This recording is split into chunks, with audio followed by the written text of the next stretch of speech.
welcome back to Coffee with Calvin. Today we will be reading Stand Tall, Molly Lou Melon.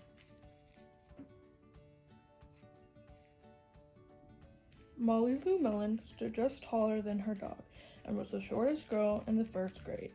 She didn't mind.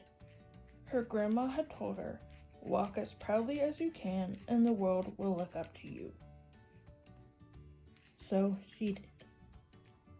Molly Lou Melon had buck teeth that stuck out so far she could stack pennies on them. She didn't mind.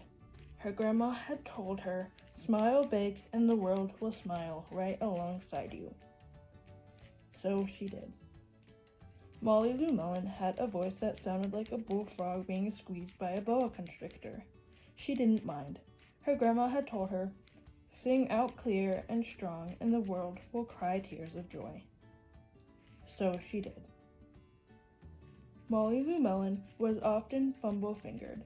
She didn't mind. Her grandma had told her, "Believe in yourself and the world will believe in you too." So she did. Then Molly Lou Melon moved to a new town.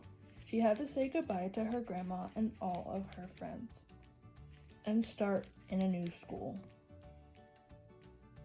On the first day of school, Ronald Durkin called her a shrimpo in gym class.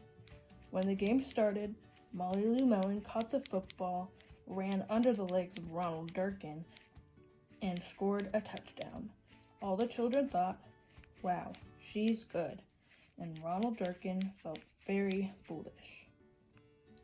On the second day of school, Ronald Durkin called her Bucky Tooth Beaver. Molly Lou Melon took out her pennies, stacked 10 high on her teeth, and smiled, as big as day. All the children smiled with glee, and Ronald Durkin felt very foolish. On the third day of school, Ronald Durkin said, "You sound like a sick duck. Honk honk." Molly Lou Melon sang out a quack, so clear and strong it made Ronald Durkin somersault backwards, hit his head, and have to go to the nurse.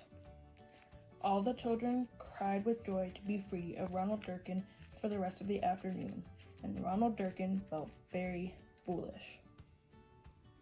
On the fourth day of school, Ronald Durkin said that she'd made the snowflake all wrong. But Molly Lou Melon opened up her paper and revealed the most beautiful snowflake of all. All the children oohed and awed, even Ronald. On the fifth day of school, Ronald Durkin brought Molly Lou Melon a stacking penny for her tooth and smiled at her. That night, Molly Lou Melon took out a pencil and paper and wrote a letter to her grandma. "Dear Grandma, I wanted to tell you that everything you told me was exactly right. Love, Molly Lou Melon." The end. Goodbye, and thank you for listening to Coffee with Calvin.